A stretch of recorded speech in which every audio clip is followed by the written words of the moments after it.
സാമ്പത്തിക ബുദ്ധിമുട്ടിന്റെ പേരിൽ ആരുടെയും പഠനം മുടങ്ങരുതെന്നാണ് സർക്കാരിന്റെ നിർബന്ധമെന്ന് ഉന്നത വിദ്യാഭ്യാസ വകുപ്പ് മന്ത്രി ഡോക്ടർ ആർ ബിന്ദു തിരുവനന്തപുരം സർക്കാർ വനിതാ കോളേജിൽ സിഎം റിസർച്ച് സ്കോളർഷിപ്പ് പദ്ധതിയുടെ ഉദ്ഘാടനം നിർവഹിച്ച് സംസാരിക്കുകയായിരുന്നു മന്ത്രി.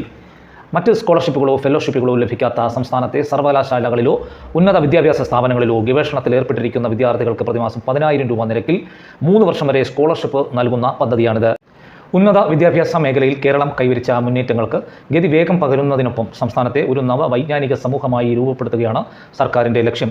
ഒരു വൈജ്ഞാനിക സമ്പദ്ഘടന കെട്ടിപ്പടുത്തിക്കൊണ്ട് കേരളത്തിൻ്റെ സാമ്പത്തിക അടിത്തറ വിപുലീകരിക്കുന്നതിനും ജനജീവിത നിലവാരം വർദ്ധിപ്പിക്കുന്നതിനും സർവകലാശാലകളിൽ ഉൽപ്പാദിപ്പിക്കപ്പെടുന്ന പുത്തൻ അറിവുകളെ ഫലപ്രദമായി വിനിയോഗിക്കണമെന്നും ആ ദൗത്യത്തിൽ ഗവേഷകർക്ക് വലിയ പങ്കുവഹിക്കാനുണ്ടെന്നും ഉന്നത വിദ്യാഭ്യാസ മേഖലയ്ക്ക് സർക്കാർ വലിയ മുൻഗണനയാണ് നൽകുന്നതെന്നും ഒന്നാം പിണറായി സർക്കാരിൻ്റെ കാലത്ത് ഉന്നത വിദ്യാഭ്യാസത്തിന് മാത്രമായി പ്രത്യേക വകുപ്പ് രൂപീകരിച്ചതോടെ ഈ മേഖലയിൽ കൂടുതൽ ശ്രദ്ധയും ജാഗ്രതയും പുലർത്താൻ സാധിച്ചുവെന്നും മന്ത്രി പറഞ്ഞു.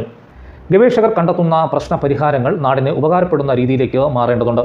സൈദ്ധാന്തിക അറിവുകളെ പ്രായോഗിക തലത്തിലേക്ക് മാറ്റി സമൂഹത്തിന് ആവശ്യമായ സേവനങ്ങളും ഉൽപ്പന്നങ്ങളും വികസിപ്പിക്കുന്ന ട്രാൻസ്ലേഷൻ റിസർച്ചിന് സർക്കാർ വലിയ പ്രാധാന്യമാണ് നൽകുന്നത്. എല്ലാ സർവകലാശാലകളിലും ട്രാൻസ്ലേഷണൽ റിസർച്ച് സെൻ്ററുകൾക്കുള്ള നടപടികൾ നല്ല രീതിയിൽ പുരോഗമിച്ചിട്ടുണ്ട്. മുഖ്യമന്ത്രിയുടെ പോസ്റ്റ് ഡോക്ടറൽ ഫെലോഷിപ്പ് രാജ്യത്തെ തന്നെ ഏറ്റവും മികച്ച ഫെലോഷിപ്പുകളിൽ ഒന്നാണ്.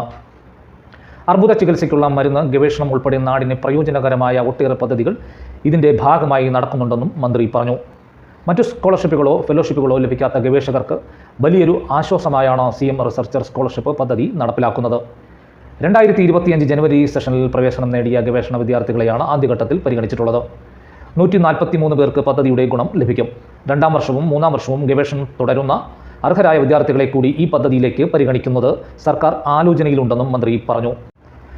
സാമൂഹികമായും സാമ്പത്തികമായും പിന്നോക്കം നിൽക്കുന്ന മെറിറ്റുള്ള വിദ്യാർത്ഥികൾക്കായി 1 ലക്ഷം രൂപയുടെ മുഖ്യമന്ത്രിയുടെ പ്രതിഭാ പുരസ്കാരവും സർക്കാർ നൽകുന്നു. കിഫ്ബി റൂസ പദ്ധതികളിലൂടെയും പ്ലാൻ ഫണ്ട് വഴിയും സംസ്ഥാനത്തെ കലാലയങ്ങളിലും സർവകലാശാലകളിലും ആധുനികമായ ലാബ് കോംപ്ലക്സുകളും സ്മാർട്ട് ക്ലാസ് റൂമുകളും അടക്കം മികച്ച ഭൗതിക സാഹചര്യങ്ങൾ ഒരുക്കിയിട്ടുണ്ട്. ഗവേഷകർക്കും വിദ്യാർത്ഥികൾക്കും പുറമെ വ്യവസായികൾക്കും പ്രയോജനപ്പെടുത്താവുന്ന രീതിയിലുള്ള സാങ്കേതിക സംവിധാനങ്ങളാണ് കുസാറ്റ് ഉൾപ്പെടെയുള്ള ഇടങ്ങളിൽ സജ്ജമാക്കിയിരിക്കുന്നത്. നവകേരളത്തിൻ്റെ പതാകവാഹകരായി മാറേണ്ടവരാണ് യുവ ഗവേഷകരെന്നും അവരുടെ അന്വേഷണ തൃഷ്ണയെ പ്രോത്സാഹിപ്പിക്കുവാൻ സർക്കാർ എപ്പോഴും ഒപ്പമുണ്ടാകുമെന്നും മന്ത്രി കൂട്ടിച്ചേർത്തു.